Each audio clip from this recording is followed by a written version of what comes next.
are hungry. The new national anthem says, "We love and strength and faith."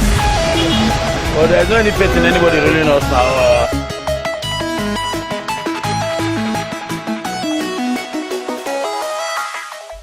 And with me this morning, I have some set of great men here to discuss issue concerning national development and growth. I have with me here Mr. Olalekan Samuel Sewedo, a member of People's All Progressive Congress. All Progressive Congress. And we have Mr. Opeyemi Oke here representing the civil society group. And we have Mr. Akonde Mark, Ambassador Akonde Mark representing CUPP this morning. Then I have my ever beautiful and scintillating co-presenter, president of Akonde Deborah, here with me this morning. The topic of discourse this morning is something that has been bothering the Nigerian populace ever since the postponement of the last general election last Saturday. And with me this morning, I would like to first throw a question to Mr. Samuel here. Mr. Samuel, concerning the postponement of the general election, what is your general view about it? Or what do you think was the reason behind it? Okay, good morning. First and foremost, my name is Olalekan Samuel, a member of the All Progressives Congress. Like every other Nigerian, the news of the postponement of the election came as a surprise, as a total disappointment, because it led to a lot of things. You know, a lot of people have planned one thing or the other for their week, how they are going to spend their week. To tell you the truth, my sister's wedding is for Saturday, and she has to postpone again. So it came as a disappointment for the leadership of our own party, the Great All Progressive Congress. They've come out to express their disappointment. The president was already in Daura to vote. The vice president was in Lagos to vote. Voila, it came around 2 a.m. that the election has been postponed, and we felt disappointed. But I'm really sorry. Let me ask this question. How will you tell me that the president of the Federal Republic of Nigeria is not aware that an election was postponed? Do you think such decision would have been taken without his knowledge? My brother, the INEC is an independent body. It's an independent body that operates on its own, and the decision of the INEC is totally independent. It has nothing to do with the president of the country. The president of the country mobilized the INEC, gave all necessary support, all necessary funding, and it is left for the INEC to deliver a free, fair, and credible election without the interference of the federal government. Okay, Mr. Opeyemi Oke, representing the civil society group, do you think the postponement of the election, which actually has a lot to do with the national peace of the people, you understand, can actually come to place without the president of the Federal Republic notice? Well, yeah, quite possible. Like I said, I'm not partisan, like Mr. Olalekan rightly said. INEC is an independent body that runs independent of the executive, right, or the judiciary. They run independently, right? Even they may take, of course, they work according to what the Constitution has actually provided, the provision of the Constitution. But of course, they run independently. It is very possible, and I really want to believe that the president does not necessarily have to know about the postponement of the election, because he traveled home to vote. So it does not have to be, the president does not have to know about it. Okay, Ambassador Mark, same question goes to you. Do you think it's possible? Good morning, viewers. My name is Ambassador Mark. I'm representing CPP. I'm a member of ADP, Action Democratic Party. You see, when we have a situation where a single man,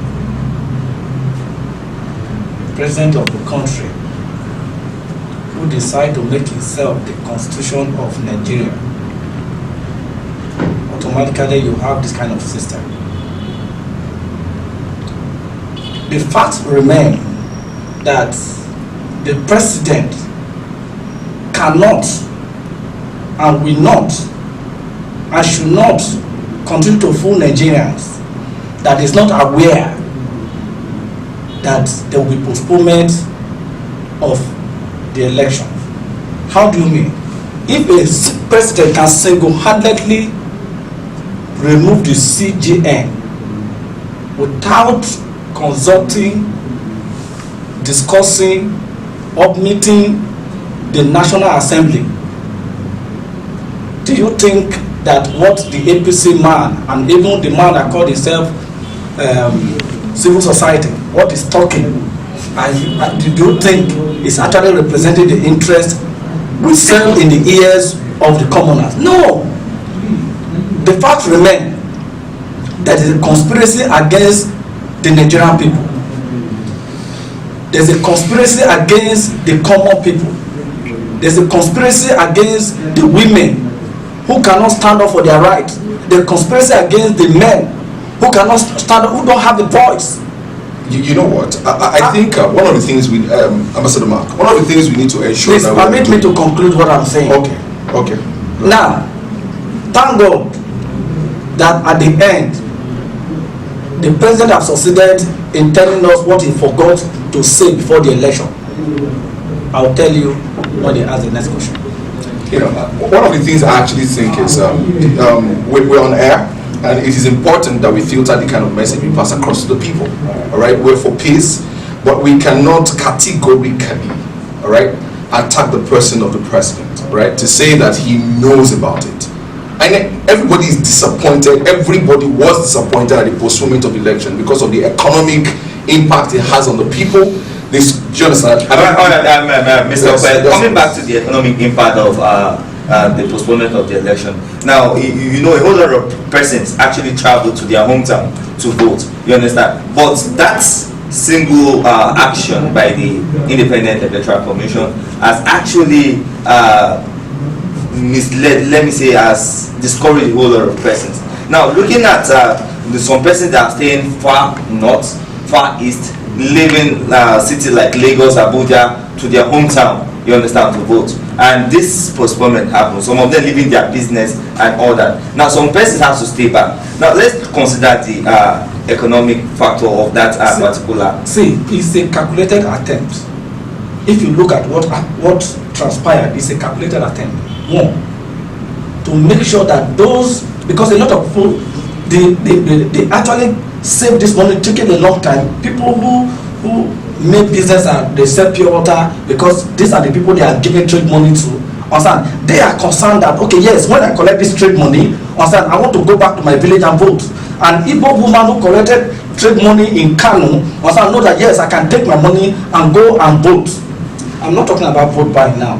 I'm talking about, because the truth is that all the coalition of united political parties have actually sensitized Nigerians to, one, if they come with the trade money collect, because we are talking about the economy, if they give you the money collect and they have collected this money, travel back to their village so that they can vote. Now, because they have gotten the APC have actually done a kind of survey, as in kind of like do a kind of Ambassador Mark, let me quickly ask you this. Yeah. Are you saying the trade money that was initiated by the vice president, are you saying is an indirect way of buying votes, or is an indirect way of let me say influencing the market women to go to their various hometown or to their various polling units to vote for the All Progressive Congress? From different dimensions, we can look at it.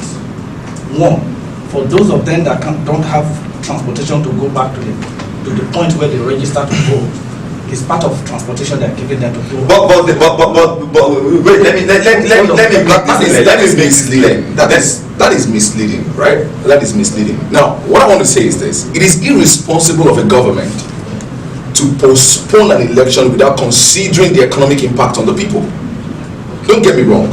I'm not saying that. I'm not trying to justify the postponement of the election.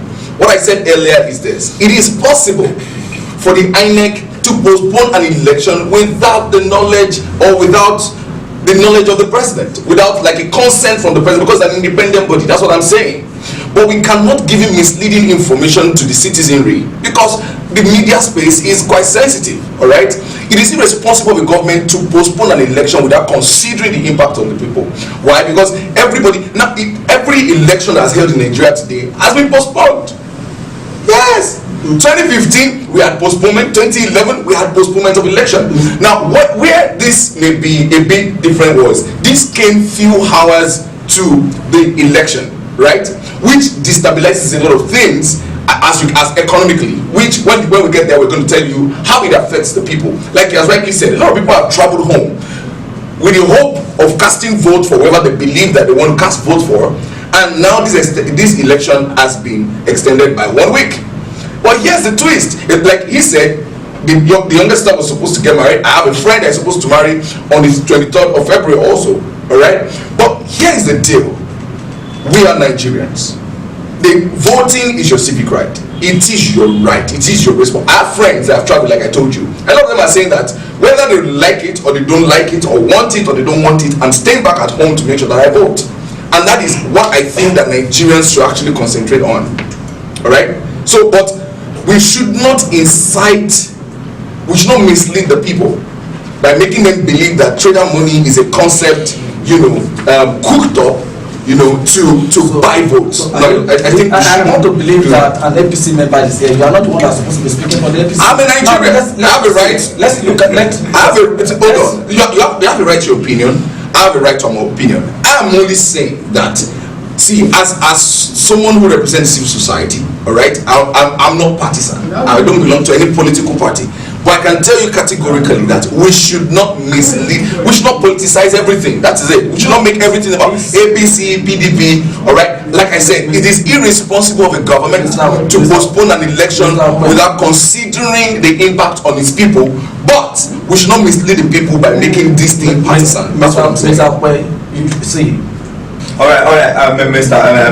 Ambassador Mark Akode. We are coming back to the issue of the CK and other issues like that. Now, what we are discussing basically now is the economic effect of the postponement of the election on the Nigerian economy. No, we're not talking about the CTN and any. We'll come back to that if in the course of our discourse today. But looking at it from the party angle, Mr. Lalikon, so let's, considering your party, they had their NEC meeting and a whole lot of things was reached in the process. Can you tell us one of those grievances that as member of your party you are actually trying to pass across, that this is what this thing have caused, the postponement of the election have caused on our own party? Okay, first and foremost, I want the moderator to have a grip of the program, and that is why I will not speak if you're not directing questions to me. And I need to correct Ambassador Mark here. The trader money is not a project of the vice president. The trader money is a project of, yes, we can call it the project of the vice president, but it's being initiated by the vice president, but the project that is being handled by the Bank of Industry. So it is not, so that is a correction, sir, that it is not that the vice president goes around disbursing money to people. It's a project for the Bank of Industry, and the vice president goes out once in a while to do all these things, to just to add to the morale of the people. So for a long time, we've not seen a vice president that will mix up with people for a very, very long time. Somebody said the last time we had someone that important mixing up with people, especially in the Southwest, was when Awolowo, the late sage, was still alive. So I expect people like Ambassador Mark to know that, to appreciate what this man is doing, because we have a man that is meeting with the lowest of the citizens. It's meeting with the common people. Goes to the market, see common man on the street, hear their plight, not just about giving out the fund. Here's what they have to say. A common, just an ordinary petty trader have an opportunity to meet with the president and vice president. You know, these are things that I think my comrade from CUPP should be proud of. That is one. And secondly, I have to re-emphasize that the government, Buhari-led administration, was not the one that postponed this election. The election was postponed by INEC. And it has effects on all of us as Nigerians. And we have, think again, I need to let him understand that before we became members of All Progressive Congress, we are first and foremost Nigerians. Before we have any political affiliation or religion affiliation, we are first and foremost Nigerian. And it pains us as Nigerians. And I just gave an example of my own family. Something that has direct effect on my own personal self. You know, we've heard that we will be having my sister's wedding for this Saturday, and we have to postpone again. So it has serious economic. Okay, the whole of Saturday was shut down because of a lot of us would have used our Saturdays to do a lot of things. You know, make money. We have people that are event planners, but you know, these things have tolls on us. And I just said that the president already expressed his disappointment. The leadership of the party expressed their disappointment, but we are not to fight INEC. Our civic responsibility is to vote. So regardless of when they are pushing the election to do, the ruling party is a stakeholder, like the president said, and Comrade Adam Oshiomhole said, that we are stakeholders. And the INEC has come out to say that this is the reason for the postponement. And we are hoping that we will have a smooth, free, fair, and credible election. And people should just come out. And that is what the leadership of our own party, that is what they are preaching now. Go out and exercise your civic responsibility. All right, Mr. Olalekan, that's a very good one here. Now I'm directing this question to Mr. Ope. Now, representing the civil society group, a whole lot of civil society organization traveled down to Nigeria, flying down to Nigeria to observe the last postponed election. Now, what is the effect of this postponement on the various civil society groups? Like I said earlier, it's rather a global disgrace. The postponement of this election is rather a global disgrace, because we had election observers, you know, from all across the world coming to observe the election and to participate in, of course, making sure that we're able to sustain peace and hold free, fair, and credible elections. Right? These organizations come with a budget. Now, they had arrived in Nigeria before the postponement of election. And that tells you that the postponement of election means one thing. They will have to expend more money in staying at hotels. Now, as of last week, they were still appealing to the government, that's to the Nigerian Immigration Service, or is it last week or this week? I think earlier this week. They were still applying, what's it called? What was I saying? For visa for visa extension. Because they are staying, to be able to stay in Nigeria till the 9th of March. Because the visa they got would not give them extend to that point. You know, so it's a lot of logistics effect. That's a lot of logistics effect on civil society organizations. That I have observers that have actually traveled back. I had a friend who had to travel back because he doesn't like the embarrassment that comes with staying in the country without, having necessary, documents. So he had to travel back, and of course, when we still got talking last night via email, he says, "Okay, we'll try to see if he'll be able to come back because he has other things to do." So it has a lot of effect logistically on civil society organizations in organizing, in observing the elections, and of course, we hope that maybe they're able to get the visa extension, and of course, maybe improve on their budget to be able to accommodate the hotels they have to stay for extra 2 weeks. All right, as a Nigeria-based civil society organization, yes, right. What are the measures? What are those things that your organizations has put in place in order for a kind of resensitization of the citizen to come out en masse and vote for this coming election? On our own, we have tried. Every organization is still trying to ensure that we encourage the people to go out there and vote. We've done several videos. If you go online, you see videos of organizations telling people to go ahead and vote. Exercise your civic right and responsibility. make sure that you still go out there on Saturday 23rd of February to ensure that we vote. But of course, there is lead to, that's what we can do, right? And I personally feel that this election, the national NOA, that's National Registration Agency, has not really done well in sensitizing the people. But kudos to the civil society organization. We're doing our best, and we ensure that we continue to do our best in ensuring that we encourage the people to come out and vote on the 23rd of February and on the 9th of March. All right, Deborah, you've actually been keeping quiet in the course of our discussion. I think you have one or two things to say to our guest here today. Yes, Mr. Akotisari, I have a question. Okay. Yesterday, there was an information that payments of salaries.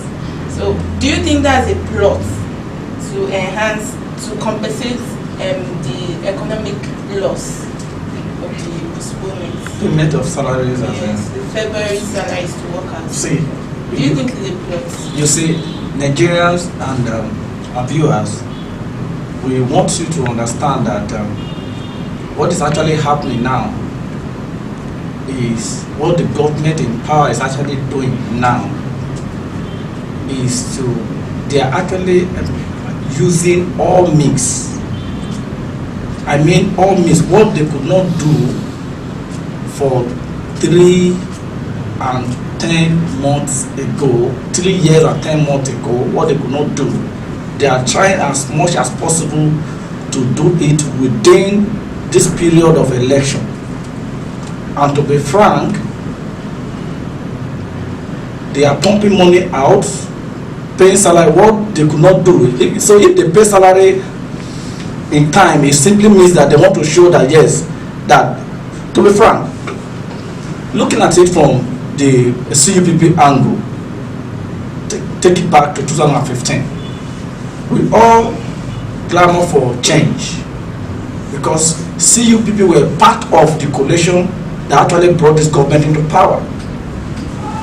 But we have discovered that along the line,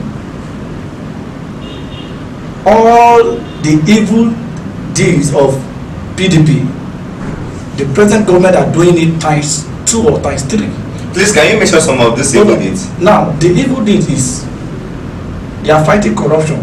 PDP were actually selecting people when they were fighting corruption. But we have the same government doing same. We find PDP were actually using money as at that time to induce people for votes. We see this government doing same. So it simply means that sorry, Mr. Ambassador Mark. Let me answer. Now, is there any case of inducing people to vote? Have you ever? Do we have any case like that? Have you seen any? And you have evidence? If there is evidence, now I need to tell you, there's evidence. The trade money is evidence. The trade money. Yes, the trade money is evidence. See, in fact, they came to my area, collected account numbers of people. Did you report? Please hold on. They came to my area, collected account of people, and said they are going to pay into the account. Even the information we gathered is that instead of paying the 10,000 naira, they pay 8,000 naira. So the remaining 2,000 we don't even know who is collecting the remaining 2,000 naira. Now, what we are trying to say is this. The last I check, Ambassador Mark. Yes. The last I check, you run an NGO. Yes, I run an NGO. The last I checked, you run an NGO, and of course, one of the ethics of a non-governmental organization is not to be partisan. So I would expect, sir, that we don't throw tantrums at APC, PDP. I don't want us to make this thing for the first time, in discourse, right? I want us to try as much as possible to look outside of the political party and affiliations, right? And let us address this matter, from a neutral point of view. Why am I saying that? It's so that we don't give misleading information. I said I'm not a member of the All Progressives Party. I don't understand what you mean by misleading information. Do you understand what I'm saying? Yeah, here with me, Vanguard News. We lost 140 billion naira because of the postponement of the election. Exactly what are we talking about? Are we saying everybody's saying? You're talking about. See, I've said this. Sorry, I've said this. leading look at this. commission. I've said this. Are we not aware? It is to have somebody that collected trade money. It is irresponsible of a government. Now, if it is irresponsible of a government to postpone an election without considering the economic impact on the people. Number one, borders were shut. All right, borders were shut, which automatically affected, economic activities at the border. Right, before they could say. And of course, if you look at people in the production, people that are in production, right? They plan production ahead. So the logistics that should have gone into production is on halt for the next 3 weeks, if I'm correct. So we are not saying. I'm not saying that it does not. It affected me as a person, as an individual. All right. Ambassador Mark and Mr. But we should be careful not to give misleading information. If we need to actually take this issue the way it is that now how can you give somebody the president approved money to INEC and from time to time you don't supervise? So are you trying to say if you have so of course it means that this INEC have actually been programmed to fail. Realize that INEC is an independent. Ambassador Mark. Wait, if let's say INEC, if you say INEC is independent, is the judiciary not independent? Ambassador Mark. So he discovered that there's rot in judiciary. Let's take it from this angle. So it should. Let's take it from this angle. Now, as INEC being an independent body, now INEC have the right to postpone an election if INEC come to realize that there is a serious security threat to if the election should hold, there is going to be disaster in the land. Now, if the materials is not enough, now we have people collecting the collection of the PVC and all that.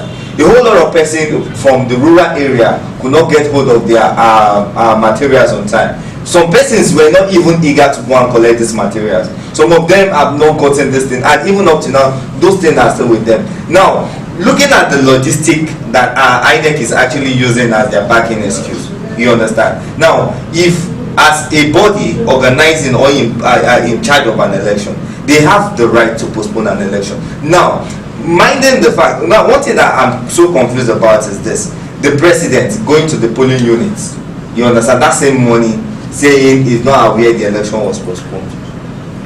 Listen, please, let's be very let's handle this. Let's look at issues and don't let us throw tantrums.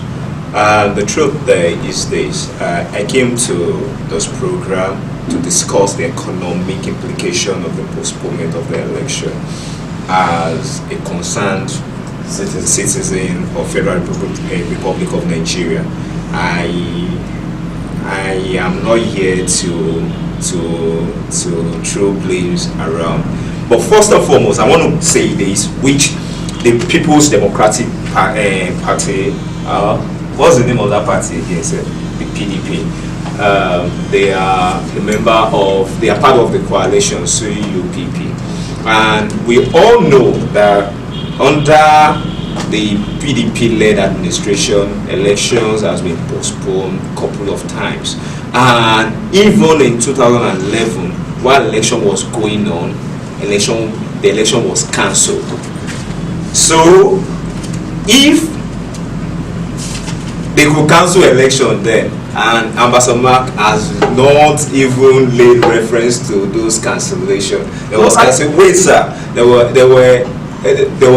They cancelled the election too in 2015, and we've said times without number on this same program that INEC is independent, and that is a fact that all of us know, that INEC is independent, and we are hoping that INEC as a body give us a free, fair and credible election. And now let me ask, which I am very sure that Ambassador Mark should be aware of. The whole of Niger, two senatorial districts in Niger State could not find their sensitive materials.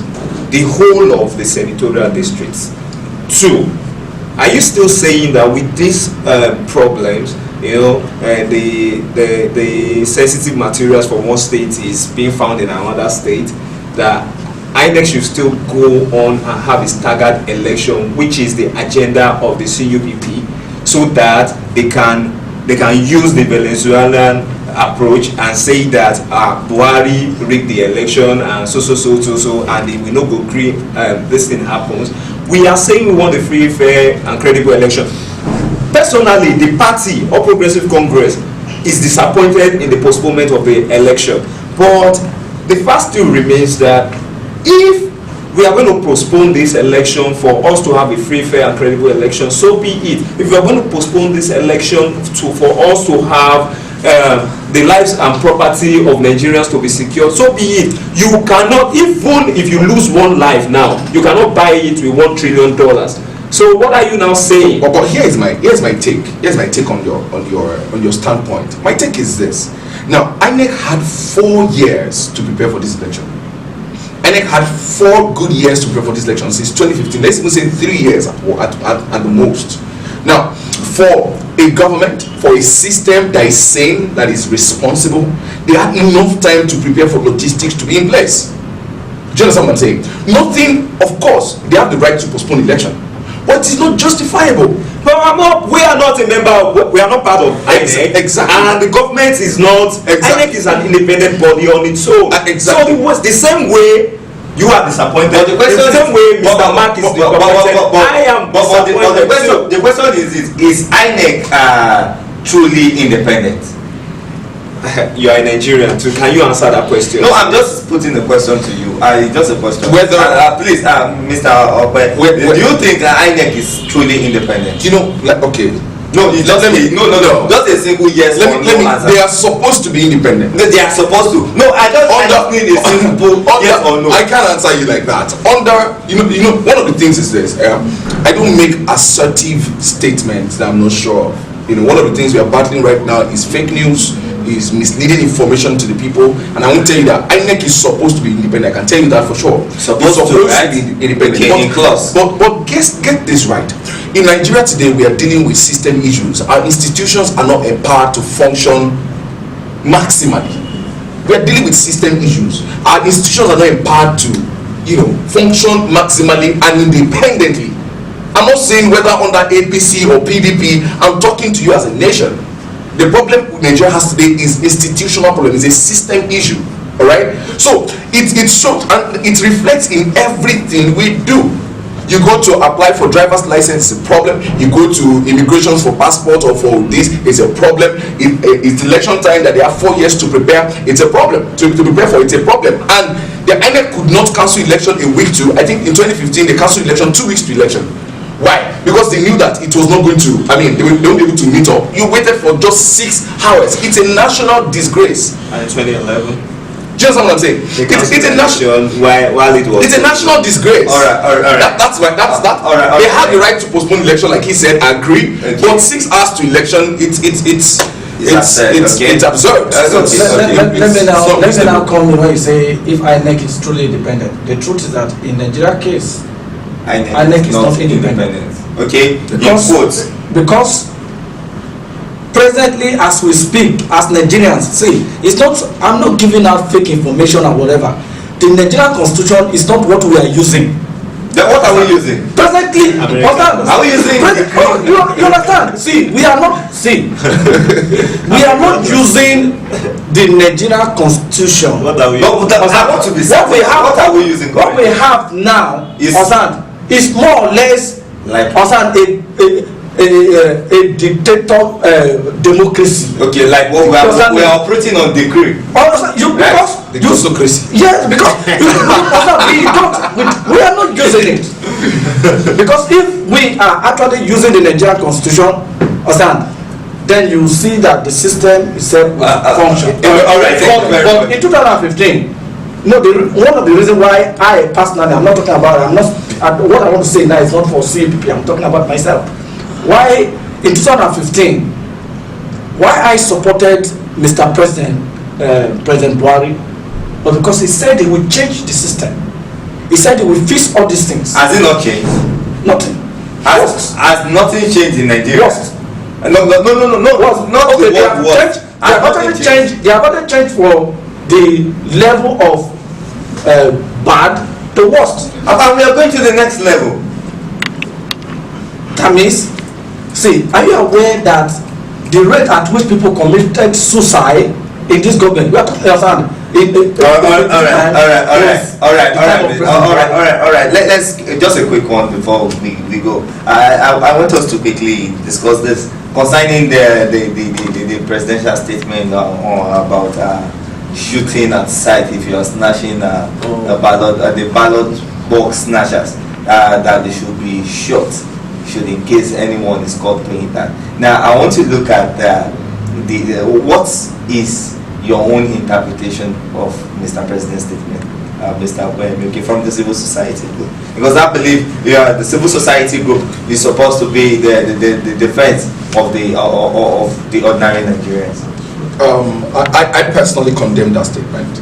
And I think every right-thinking Nigerian thinks that too, right? We condemn that statement. Now, there are constitutional provisions for ballot box snatching. I think it attracts 24 months of imprisonment, right? Yeah. So if the number one citizen, if the father of a nation says that if you see anybody that snatch ballot box, shoot at sight, right? I don't think that statement is not does not support, does not help our democracy. So right. What happens is, now, are you saying that if somebody snatches the ballot box and shoot all of them down because of ballot box? Do you understand what I'm saying? So I think the president could have done better. I condemn that statement. Okay. Mr. Lekon, can you tell us exactly what is your take on that presidential statement? Well, the president didn't say they should shoot at sight. And that is one of those things why we are saying that one of the problems we have now is fake news, But it's not fake news. We heard him say it. The president didn't say shoot at sight. I can't even quote him. I'll quote him. And now, what the president said, anybody that feels he has influence in a society that can lead poor number of thugs to snatch ballot boxes or disrupt the electoral process will be doing so at the expense of his own life. The president didn't say shoot at sight. No, now do you want? Now, you mentioned some agency. You mentioned he said the Nigerian police and the military will be ruthless. Now, see, we are all Nigerians and we speak English, and the president didn't speak in Hausa that somebody needs to interpret to us. Now, listen, my brother, somebody that wants to snatch ballot box, he himself or herself, probably because if women to snatch ballot boxes, is already having the mindset of being ruthless. And now if the president is saying that the law enforcement agencies should be ruthless with the person, I don't think there is anything wrong there. Okay, or I will say, listen, we have the judicial brother, right? Being ruthless is my brother. Let me drive home this point. Being ruthless does not mean you should kill somebody. We speak English under normal circumstances. Under normal circumstances. Because I'm ruthless with you. Under normal circumstances. Are you talking about? Person? Excuse me, sir. Are you talking about the same military without being given instruction to be ruthless that are super ruthless? Are you talking about the same military that has no regard for the citizenry or for the? Are you saying our own military don't have? Yes. Are you talking about the police officers that drags people on the floor, that flogs them without respecting their what's it called, their rights? Are we talking about the same military? I don't know if you understand what I'm saying. What I'm saying is this: I think that statement is misleading, is misguiding, and if anybody goes ahead and says they'll be ruthless and they go without being given instruction, being ruthless to who? Ordinary citizen, or somebody that wants to jeopardize. Listen. According to law, all right? In law, I'm not a lawyer. No, you are. Why do we have people in prison today that are waiting trials? You are not guilty until charged so, until convicted. So there are judicial process to these things. So when we now say that, oh, if he snatches ballot boxes, go ruthless or shoot at sight. He didn't say shoot at sight. I'm not. Now you are speaking, you are putting words into his mouth. No, I'm not saying. Get this. I'm not saying the president said so or did not say so. But I'm saying, even at saying, don't let us assume. Let's analyze the statement. Here's my take. All right. I think if there are more diplomatic way, the president should say the police and the military should be nice to people that snatch. No. You could have used the word arrest. They have to. But if you're saying go ruthless, like you said in your words now, anybody that snatches ballot box has done that is ruthless. So the military should also go ruthless. It doesn't sound democratic. As far from my own point of view, it doesn't sound democratic. Why? We have people that are being. I mean, it becomes a tool that can be used. Just what I'm saying, to disrupt the process. I'm telling you, it becomes a tool that can be used to disrupt the process. Thank you. That's what I mean. All right, Ambassador Mark, can we have a view on the current issue being discussed concerning the presidential statement? I think Mr. Okwe have just confirmed the fact that in this country we are not using constitution. Because if we are using constitution, the president will... I think you are contradicting. You are contradicting. Don't interpret. Hold on, excuse me. Don't interpret what I said to suit. No, I'm not interpreting. All I said was this. In our electoral act, in ballot boxes snatching, because we are let me set the record straight. There is a constitutional provision for this, and we must stick to that. If there is anything that the president should amplify, it should amplify what the constitution says about these processes. So don't interpret. So if it's altering something else, it means that we are actually not operating the constitution. Also, we are not contradicting ourselves. We just need to agree. You understand? You are coming up with a different. Mr. Moderator, say, gentlemen, I need to let us understand one thing. We do not have to politicize everything. Okay. And that is the truth. And that was why I said that before you became a member of ADP, before I became a member of All Progressive Congress, before anything, we are all Nigerians. And when there are issues, we need to look at it as Nigerians before any other reason. See, even the Bible says that the thief is not coming he's coming to destroy. And let me tell you something, Mister. Have you seen a scenario that a panel have you seen where somebody snatches ballot before? Do you think they just go there and tell the people there that give me the ballot box, and they carry it and just go peacefully? See, sir, let me drive home this point. They go there with a mindset of being violent and being ruthless to everybody around them. People die in the process of ballot snatching. Do you know that? People get injured in the process of ballot snatching. And now, if it's just the same treatment that an armed robber should get, I think a ballot snatcher should get so. Then before an armed robber Mr. Olanikon, I want to agree with you. I want to agree with you with what you just said. But before now, the president will have forwarded that paper to National Assembly so they can put it as a law. I don't have problem with that. If it becomes a law that anybody that snatch, kill, then we know that it's our law. He didn't say they should kill. The person will be doing so at the expense of his own life. Because you are putting your life in danger by going out to snatch ballot box. That is what the president did. Then you say kill aside, and you CPP and other political parties, you are misinterpreting the statement. And viewers, if you are still watching us at home, it's still KOPTV discourse, and this great men with me today, they've done justice to our topic today. But before we go quickly on, I think I will have to run up this way. The presidential statement, I think, can be analyzed and interpreted in different ways.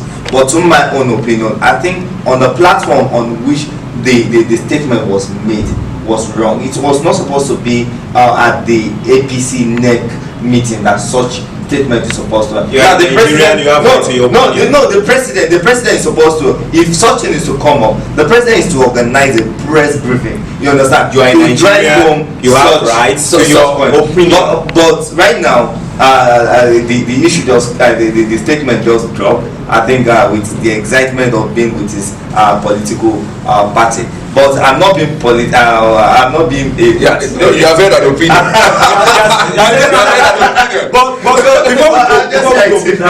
Before we go, did you see people like Ambassador Mark? They did not. I'm sure they will not hear the president saying that go out, be peaceful, and vote for anybody you want. Vote for your conscience across all parties. They will not hear things like that, but they will hear things. All right, Mr. Aleko. Here's my takeaway. Here's my takeaway. Nigerians, what I want to tell you is this: voting is your civic right and your responsibility. We have everything. We have everything at stake if you sit down at home and you don't go out to vote on 23rd because election was postponed. So get your PVC. Get it ready, and on Saturday go out there again. If you have to spend money to travel back home to go vote again, please go back there and vote. Be peaceful, and of course vote for your conscience. But remember, most importantly, vote for your future and the Nigeria of your dream. All right, thank you. It's been a wonderful. All right, thank you very much. It's actually your party shot. Yes. I think we're not here to celebrate our political party. No. We're here to just see. Party. Okay. I thought it was politics. This one me do. That's racism. That's racism. That's racism. So please. You see, there's a story that's actually trending. A woman, because of the last election, she went to borrow 36,000 naira from Lapo. She cooked rice. She wanted to sell to people that will come and vote in my area. And in the process, the election was actually postponed. There was nobody to buy the rice. And now she's crying. She wants to pay back the money. This is what we are talking about. The president... She refunded the money.